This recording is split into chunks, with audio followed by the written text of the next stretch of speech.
podcast. I am joined this week by one of my very best friends. Actually, you're probably one of the first person I met outside of, I guess, my business circle at a time when I moved to St. Louis. And it's funny how we met. I don't know if you remember, but you essentially. So, all right, we're just going to get going. This is awesome. I do remember, and it is a great story. I used to play hockey, and I joined this group of people to skate with on Tuesday mornings. And Scott and I walked out of the rink together. We used to skate at 6:30. And Scott and I walked out. I didn't really know Scott. I knew he owned an auto shop of sort, but wasn't. You probably didn't know many people. No, I did not. Anyway, as we walk out, we happen to be parked right next to each other. And right there and then, Scott says, "Hey, you should stop by the shop. I think you need new tires." So, did you know that he had just inked a deal to play for O.B. Clark's? Yeah, that's right. So Clark is the ultimate. Scott is the ultimate lead generator, right? Like there's no one's off limit. Doesn't matter what time it is. It was about 8 o'clock in the morning. It was foggy. Say, hey, just so you should stop by the shop and you need new tires. So anyway, so before we dive into it, so why don't we start there? Like tell us a little bit about your shop, what you do, how long you've been there, and what's your world like.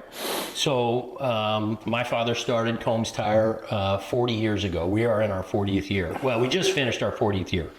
So he was a CPA, an accountant by trade, and when that career kind of ran its course after 25, 30 years of being an accountant, well, I guess you're always an accountant, he wanted to do something for himself, right? So he bought into an existing business. It was Clark Tire and Auto. A few years later, he bought Herschel out. He bought Mr. Clark out, and then it became Combs Tire and Auto. As a businessman and an accountant, owning an auto repair center became a little bit challenging. So this is cool. This is the coolest thing about your story, I think, is for us in real estate, a lot of times people get hung up like, hey, these are my clients. No one can do it as good as me. Like, I'm not hiring anybody. I'm not leveraging anything. And then a lot of times people are like, the phone ring, they're like, yeah, sure, I'll go do this. And I want to walk through this. And it's, I remember the first time when I got here sitting with you and your dad in your office and just get an understanding of how you guys build this and where you are and all this stuff. Because I'm a firm believer, I feel like you're in the people business and your product is the car. Correct. I feel like I'm in the people business and our product is real estate. So I feel like we do a lot of similar things to an extent, right? And I'm a firm believer nobody can do it themselves, despite what people think and despite how good people think they are. There's a ceiling at some point that there's only 24 hours in a day. So I want to go back to the fact that your father is a CPA by trade, launching an auto mechanic business. Like, did he have any knowledge of oil change and brake pads? No. But what he did have was the knowledge to understand that getting involved in auto repair and car repair, tires, brakes, it's something that will always be needed. Right. There will always be a demand for someone to be able to fix your car. Probably the same way in real estate. Somebody's going to be there. You can do it yourself. I get it, right? It can be done. But it's tricky, it's complicated, more complicated. You don't want to get burned, right? Sure. So you have to trust somebody who understands that industry, whether it's real estate, whether it's cars, insurance, whatever it might be. So with that knowledge that this business could be something long-term, right, sustainable, he jumped in with both feet. With the understanding that... Right, so how did, I'm assuming his first hire had to be a mechanic. I mean, he had to find someone that knew how to do the car part if he was going to focus on the numbers part, right? Yes. However, a little bit of a twist there. It was an existing auto repair center. True. So there was staff currently there. just like with any new owner, it may not be the perfect fit, right? Sure. But it was built in. Yeah. So you run with that, and then you evaluate, and then you make your changes, right? And that was a slow burn for him because he didn't have that knowledge on the car side, right? He certainly understood the number side of it. He understood the business side of it. And then he had to marry those two together. But you're right, to that end, once you do get a feel for what's going on inside your business, then the wheels, no pun intended, start pun intended, start turning. And you make the decisions that are best for your business. Yeah. You find the right person. And mechanic was probably one of the most important things that you can decide on, because they're your front lines, along with your service manager who's on the other end of the phone or standing there at the counter on the day to day. Yeah. So how long? Like, when did you join the company? Like, I know you went to college here, so yeah, I was local, so I stayed here for college. He bought the place in October of '85. I was in high school. Did I moonlight there in high school? Yes. Sure. Did I moonlight there in college? A little bit. I was more in the way than anything. I actually believe that. He paid me a few bucks. It worked. Your dad was like, man, I can't wait for school to start. Right. This kid's got to go. But my dad he's a self-starter, and he taught me to be that way. It took me a while to crest that hill, but when I was just about to graduate, 6 months before I was about to graduate, he looked at me and he said, "What's the plan?" I said, "What do you mean the plan? I got 6 months. I'm still in school. I got time." He's like, "Okay, I'm gonna round up a bunch of my buddies and we're gonna find you a job." And I was like, fabulous, right? Yeah. So he got me 3 or 4 or 5 interviews, and I started out with the Sporting News right out of college. So he had me a job. It was a great job. I got to meet all these cool sporting people, Michael Jordan, Nolan Ryan, Wayne Gretzky. It was, for a sports kid, it was awesome, right? Yeah. Well, I mean, they're your average athletes. yeah, they're pretty good. 2 years later, that came to an end, and I was outside looking in, and he said, "You've had some business experience, a little bit, a couple years worth. Come in, try the family business. Just try it." Well, that was 35 years ago. And here we are. So, now, what was your knowledge of cars at the time? oh, zero, still. So through osmosis, being there for 35-ish years, you learn a lot. Yeah. You learn a little bit about brakes and ball joints and catalytic converters, tires. I can talk all day about. Yeah. Well aware. I saw your car on the way in. Tony, yours too. I'll leave you my card on the way out. That's right. It's again, and we talked a little bit about this prior to us starting the show. You have to surround yourself with the right people, because I can't do that. I have other responsibilities. I have other duties. Yeah. My wife is constantly reminding me that was not my job. Right. And I don't have this special skill set that these people can bring, right? The service manager understands how a combustion engine works. Yeah. I do not. I can see the pistons moving, but I don't really get it, okay? Yeah. So we have to put people in place, and we do, and they're very good at what they do, along with the technicians, along with the guy just changing oil, right? His job is uber important. Yeah. It's hard to run a car without proper oil. Put the oil in it. Yeah. Right? Make sure the cap's on. So this is so cool to me. So like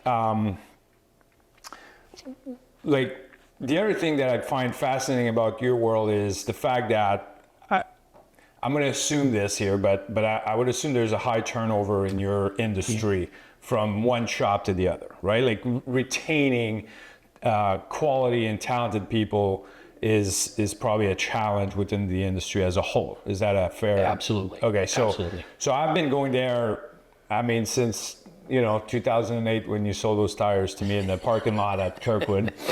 I just needed you for your backhand. I know, it's right.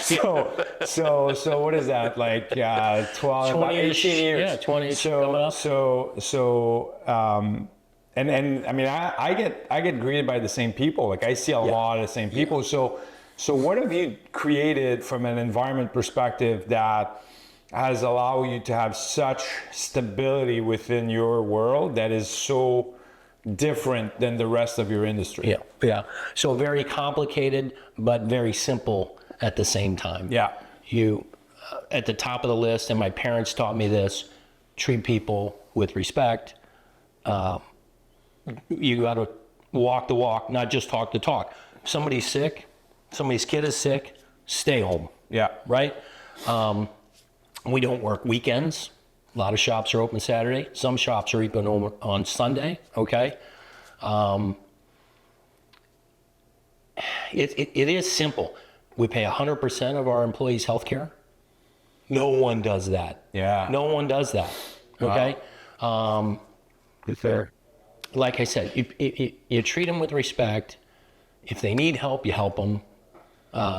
We have a lot of advantages. The healthcare is a big part of it. The weekends off is a big part of it. It's very simple at the end of the day. We have one location. I don't have 50 locations. We have one, and if we can do that very well, you're going to see the same faces. You're going to continue to see the same people because they know that this is where they're supposed to be. So I want to emphasize the weekend thing because, like, our industry, a lot of people feel and think that you constantly, and to an extent, to our defense in real estate, like, you do have to accommodate your average, client, like buyers, sellers, and all this stuff on any given time. Everybody has different circumstances and all this stuff. And I've seen a lot of agents being very successful in establishing their own schedule and timelines and all this stuff, and really taking control of their own business. Like if we go back, let's say like 30 years, like 25 or 30 years, your world was pretty much a standard Monday through Friday, 9 to 5 kind of thing, right? And then Correct. And then as the world changed a little bit, then you start seeing like dealers opening up on Saturday mornings, and you start seeing like other like things popping on Sundays and all this stuff. So from a competitive perspective, right? Like a lot of times in business, people talk about value and competitiveness and all this stuff. Like, what's your edge? Was there any time where you and your dad sit down and say, hey, do we need to stay open until 7? Do we need to start doing a Saturday morning thing? Like, how did you kind of counter what the industry trend was becoming, where really, like, if you dig hard enough, you can probably find a place 7 days a week now, I would think. For sure, right? 100%. And you've never budged on that. Like, you're like, hey, we're here at 8, we're done at 5, and that's all there is to it. Yes, and very good. It is interesting. We were open on Saturday at one point. Okay. Early in my career, we were open on Saturday. And 35 years ago, if you called me at 7 o'clock at night, I used to get really annoyed. Right. And I'd be like, why I'm not working. Yeah. Don't call me. Yeah. Well, that's so very wrong. Yeah. That's just the wrong attitude. I mean, everybody needs their personal space and their personal time with their family, right? Yeah. I can let it go to voicemail and answer it later, right? Yeah. But ultimately, we made a decision to close on Saturdays because selfishly, did we want the time? Sure. Yeah. But so do our employees. They've got kids. They want to go to the soccer game. They want to go to their basketball game. They want to go on a camping trip, whatever it is, right? So we made that decision, that hard decision, to give up Saturday, again, as a benefit to our employees and a benefit to us. And as I grew in the business and understood what it truly meant to be an owner in this business, you take calls in the evening because you're not there Saturday, because you're not there Sunday, right? So you give up a little bit for Saturday and Sunday, but you might have to take a call during the week that normally you wouldn't, right? Or a friend calls and he's like, hey, I got a flat. Okay, let's get you a tow truck, whatever. Whatever. I may or may not have been that friend. So no, but that's interesting that you bring that up, because being closed on Saturdays, you've got to find a way to differentiate yourself. Yeah. Because the competition is going hard. Sure. Okay. They'll probably use it against you. 100%. Because when they see your sticker, like, they're not even there. Yeah. So we shuttle. We have a shuttle service, a convenient shuttle service that again allows somebody who's working to be able to continue their day to and from. We shuttle. So again, there's little things that you can do to set yourself apart. Shuttle service, take calls on the weekend. But the most important thing is, and this is truly the most important thing, is the staff that you have and your integrity and your honesty. In our line of work, your line of work, you need to be transparent. You need to be 100% upfront. If you screw something up, own it, fix it. The customer respects that. Yeah. They don't care that you're only there Monday through Friday, 7:30 to 5. Yeah. They do not care. They're coming to you for one reason only. They know you're going to do the right thing. Yeah, and it's interesting you say that because you're right. Like we could debate until the cows come home which industry has the worst reputation, probably. And it's funny because I think you and I are really awesome guys. Right? You're okay. So, but here's my point. Like, how many times you hear this, like mechanics, this, that, and the other, Absolutely. right? And I'll just say, like, my son comes to you. I know the girls have stopped by. Like, I would, because of what you're saying, because of when you walk in, how you're greeted, how you there is such a and because everybody knows how to drive a car, but very few people actually know anything about a car, especially now. Like, I feel like you're buying a computer on wheels, right? Like it's kind of so I'm one that is definitely not handy. Like, when I was younger, if my car started making noise, I just turn up the volume. It'll be all right. It'll go away. It'll be fine. It'll go away at some point. And then my dad's like, "Did you hear this?" I'm like, "Yeah, just here. Did you hear that?" and it was good. So, but you don't know where to go. Like, you don't know what's wrong. You don't know if you're gonna get screwed. You don't know. Yeah, exactly. So I'm like, so there's. I think that's the biggest part. The intangible that you offer is what I'm describing. I think it's like you walk in, there's a level of trust that instantly feels like, all right, this guy's got me, and I can trust this, right? And I think that's part of what allows you not to worry about nights and weekends, essentially, right? Absolutely. And you're right. Every industry is a little different. I think of the restaurant industry, right? You go in, you sit down, nobody comes over for 5-10 minutes. And you're like, what's going on, right? Can I just get a glass of water and maybe maybe a menu, right? Yeah. Same way in our game, right? It's like people just want, when they come through the door, they want, their car is probably broken. Yeah. And they know it's going to be expensive. Yeah. What a horrible feeling. Yeah. So get your head up out of your computer, look them in the eye, greet them, and try to calm their nerves. It's going to be okay. Yeah. It's going to be okay. Yes, it may be $1,000. I don't know what your water pump's going to cost. It's leaking. We got to replace it, right? And so it's a human game. There's a human element to it. And if you can eliminate their frustrations, they're just taking that high anxiety down a level, right, changes their world, right? Yeah. And they know that it's going to be okay. Yeah. So that's where we are. I need to address this too. Like, I've been out with you in Kirkwood proper, right? And I probably should describe Kirkwood for all the international listeners we have here. The blue, black, and rouge in the room. So anyway, Kirkwood is what, about 30,000 people? Like, yes. This is like your area. It's a little town. And sure, a little town. And I go out there with you early on, and it's literally like you're the mayor. Like, I mean, we would have a beer like this at a table like this, and it wouldn't be crazy to have 6, 8, 10 people stopping by, and they've been your customer or your dad's customer for a very long time. And I think you're kind of like a car doctor from the perspective that now you have like generational customers. Oh, absolutely. Does that make sense? Yeah, we do. So talk to me about your and everywhere we go, you usually have either a T-shirt or a golf. Yeah. Like you're branded, right? Like you're branded. So talk to me about your like what that means to you. Like, Sure. because I feel like you're one of the few people I know that you're always going out almost on purpose or with a purpose. Yeah. I try to avoid the grocery store. That's a tricky one. Yeah. Because I need to get in, I need to get out, and it's like, okay, Yeah. we're looking at pasta, and I'm talking about the Blues game from last night. So, Yeah. but you're right. It's wonderful. My dad started this, mom and dad started this, and now I've taken it over. My wife and my son are very involved. We're local parishioners at the local parish, played a ton of hockey with a ton of different people on numerous different teams.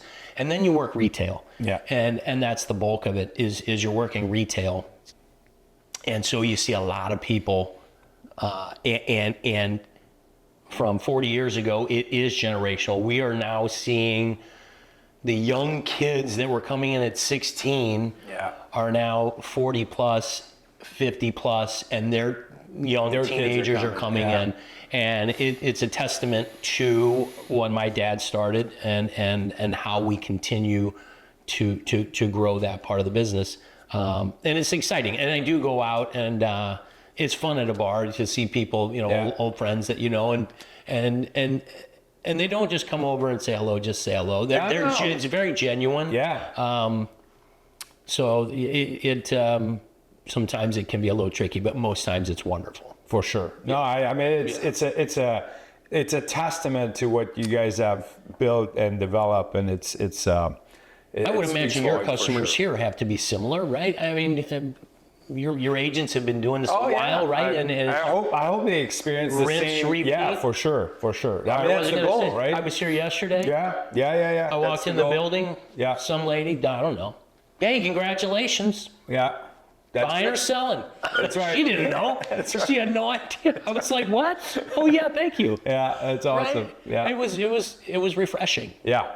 All right. So, not to get specific, but I want to emphasize the fact that there's a lot of competition in your world and a lot of, right? And you've made a conscious decision, and I'm going to say it this way, from a cultural perspective, to say, hey, our people here are going to work their butt off from Monday through Friday, but nights and weekends are going to be about their families, right? So has that affected business at all? Like how many cars rolls through your shop on a monthly basis? Certainly it affects us. We'll see 40 to 50 cars a day, so you can do that math. And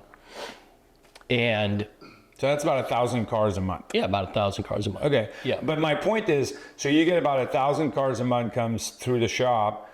That's for conversation's sake. You say, we'll do Saturday morning and whatever. Like, it's not like you would add another, like, you know what I mean? Like, I feel like the commitment to say to your people and that have been with you for so long to say nights and weekends are yours. Right. But we're going to hustle the hell out of it during the week. Not at the expense of anybody, but we're going to, right? Feels to me like it's almost more valuable long term than just squeezing in another 4 hours on Saturday morning. You put another 50 days into the queue, right? You could add 250 cars a month. Yeah. So then you've got overtime to pay. Yeah. Right, because everybody's already worked a solid 40. They don't want to be there. Right. A lot of times the parts houses are closed. Now that has changed a little bit. There are some big parts houses like the AutoZones of the world, but some of their parts we won't put on our cars. Okay. So it's a quality issue.